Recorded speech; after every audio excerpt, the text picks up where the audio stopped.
I think they're setting me up because I promised I would sing and dance if the slides didn't work, so...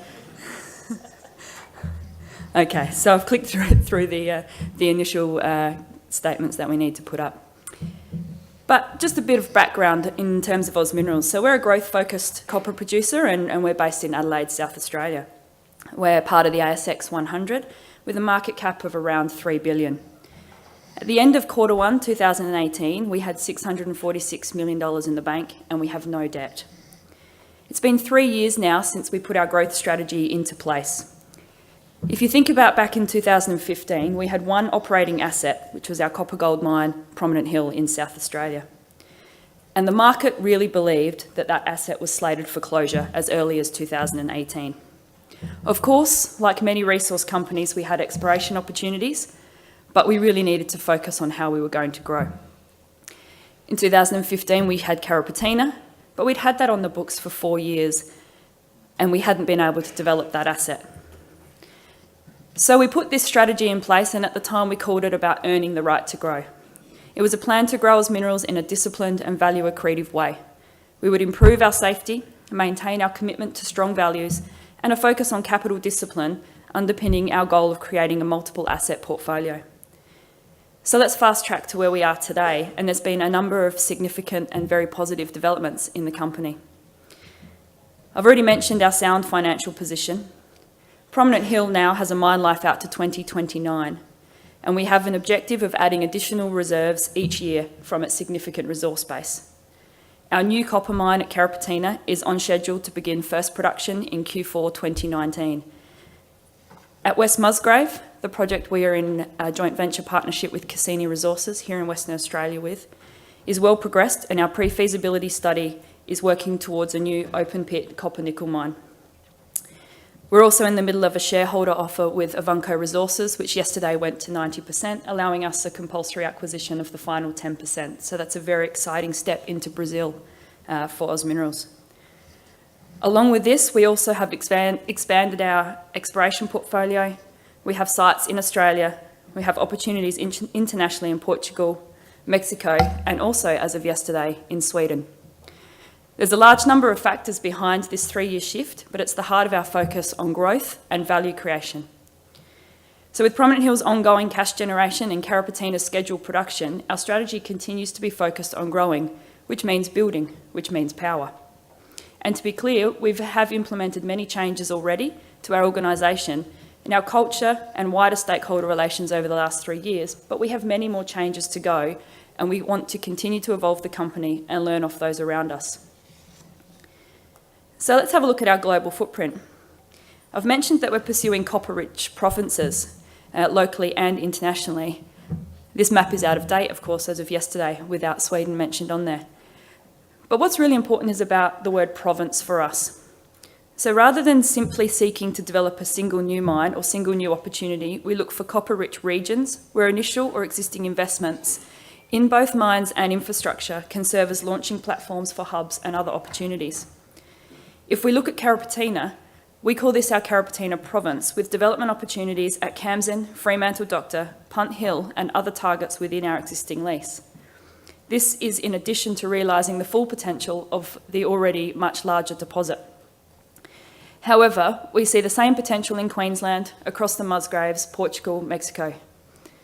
Our exploration base is focused around finding and developing these wider mineral regions, and a part of that is thinking about the inputs we need to be able to develop those assets. So as we drill in a little bit more into energy, I want to talk about Australia. We'll talk about Prominent Hill, Carrapateena, and our West Musgraves province. So in essence, our power strategy is really focused on secure, affordable, and reliable power. If we look at Prominent Hill and Carrapateena, Prominent Hill at the moment is our brownfields operation with the brownfields expansion opportunity and a life extension project continuously underway. So it experiences the challenges of any other operating mine in terms of transitioning its energy profile. However, it is a grid-tied project and will continue to be a grid-tied project. Carrapateena is of similar scale, both in order of 50 megawatt consumption for energy, and will also be a grid-tied project. If we look at West Musgrave, this is very different for us. West Musgraves is 600 kilometres to the west of Uluru, across the Western Australian border, and will be an off-grid operation. So each of those two separate cases presents exciting propositions for us around self-generation, decarbonisation, scalability, reliability, and the ongoing dialogue, which we haven't spoken a lot about in the last 2 days, between the marriage of automation and electrification. So of course we all want to find ways to use less power, and we want to find ways to reduce emissions, but ultimately we are focused on affordable, secure and reliable power. So let's just take the picture slightly bigger before we drill in. If we look at the current state of play for energy at OZ Minerals, we're not using any of the renewable technologies available at present. However, we talk a lot about the future stability of the metal that we mine as being a metal for the future. We talk about copper and nickel as growth metals with the rise of electrification of society. Whether it's new technology, new cars, increase in aviation, we're seeing copper be increasingly in demand. As the battery market expands, further metal profiles continue to change. More than ever, the mining of these metals becomes critical in the ability to produce renewable energies and clean energy futures, and we need to contemplate the role that we play in both providing those metals, but also using the technologies that they bring. It is a challenge for us ongoing to think about the role that renewable energy plays in replacing our conventional fuels. So the question I can't answer, and I'm sure many people in the room have far greater knowledge in this space than I do, is are we really facing a technology gap, a problem identification gap, or an affordability gap?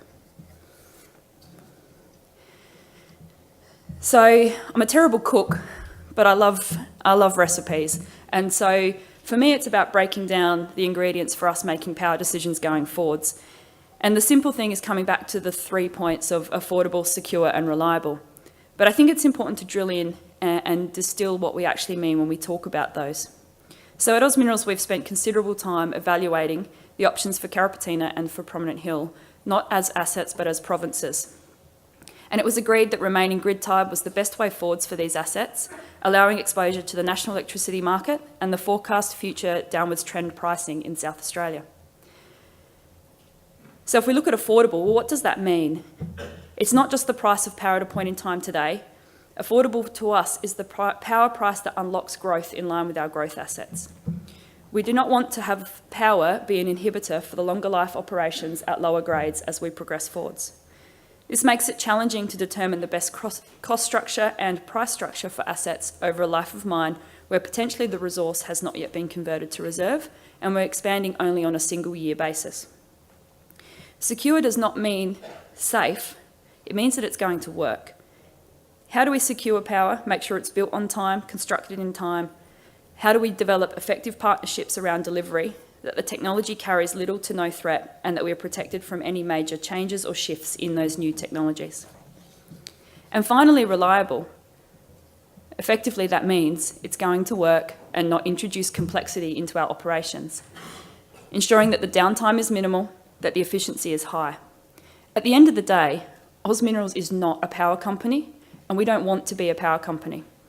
We must partner effectively for the delivery of power to our assets. At present, reliable power affects all parts of our plant. Going forwards, as mining moves into electrification and automation, the entire site may continue to be exposed even further to the effectiveness and reliability of this power generation. Now, with every good major capital works, you need a fantastic project name. And for us, our new transmission build is the Hill to Hill project. And this is an exciting development for us at OZ Minerals. And at face value, it looks like a power line build in South Australia. Now, the development of this asset was triggered by the termination of an existing agreement between OZ Minerals Prominent Hill and the BHP Olympic Dam operations from August 2020. And after considerable evaluation of opportunities, we decided to take forwards the building of a new transmission infrastructure to unlock this growth at Prominent Hill and Carrapateena. So in line with our partnering approach for our delivery, we're working with Electranet, and there's a number of people here today, to deliver the transmission line. And we also have an infrastructure sharing agreement with Solar Reserve. This three-way agreement and partnering approach is quite unique. Often once infrastructure is built and the mine is running on the end of what in this case is a very long line, It is hard to bring that network down to allow people to join in, to cut their infrastructure over, put substations in, or run alternative energies without increasing the risk profile to the assets at the end of the line. The timing of the development of the Solar Reserve Aurora Solar Thermal Project in South Australia and our need for a brand new transmission line was timely, and we've been able to identify a win-win situation. The new build consists of 130 odd kilometres of 275 kV line from Saltbush Hill to Mount Gunson South. This new 275 kV line improves the OPEX position at Carrapateena through the improvements in line losses and the way the electricity price is ultimately calculated in the market. The new 132 kV line from Mount Gunson South, connecting to the existing 132 kV line owned by Oz Minerals Prominent Hill, just outside of Olympic Dam, will provide the ongoing power requirements for the Prominent Hill province. Many people have actually approached me and have assumed that the agreement is in relation to the purchase of power. This is in fact a pure infrastructure agreement where a generator and a miner have found reason to collaborate. This is providing improved outcomes for landowners, traditional owners, and the broader community to see projects sharing easements, finding ways to work together, and creating combined benefits. Now, power generation for us is really a small-scale start with hopefully an ability to scale.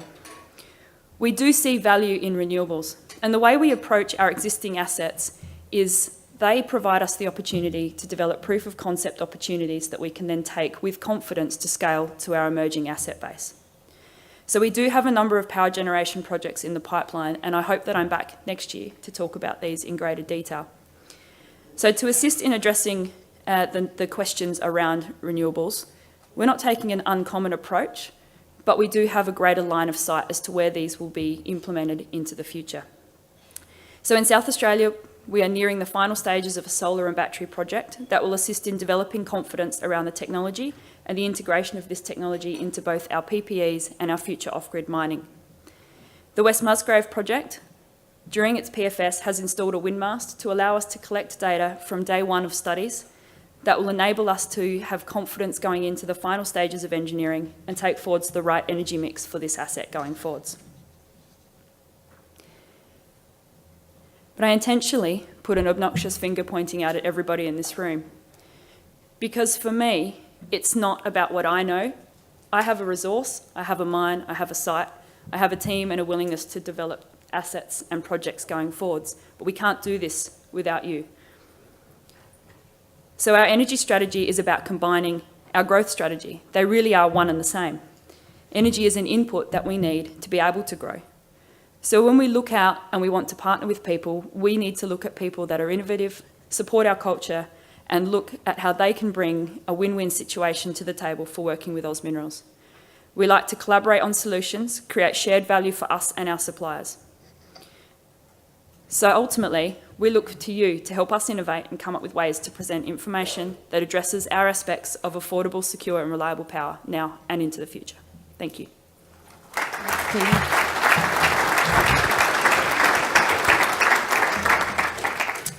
We have time for a couple of questions.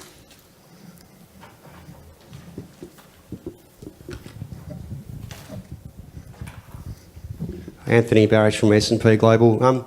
With this call to, recruitment almost, what you talk about solutions. So what specific solutions do you still need partners for?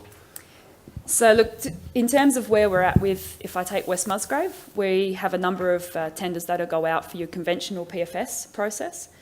And those things will be your normal energy scopes in terms of coming up with the solution, in terms of what the project timelines are. However, I would say in our transformation function at the moment, what I'm looking to is people that come to us. Sometimes I think we haven't properly identified the problem ourselves, and we have opportunities to get a team of people together and work through what they might be. So I am actually inviting people to contact me, and I am happy to talk to people. A member of my team, Burkhard Seifert's around as well, and we will definitely speak to people if they see things that maybe we're not. Another question?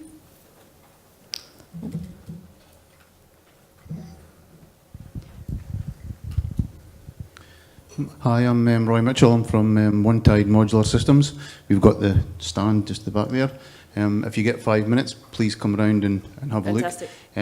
We believe that we are developing some disruptive technologies for power generation and deployment.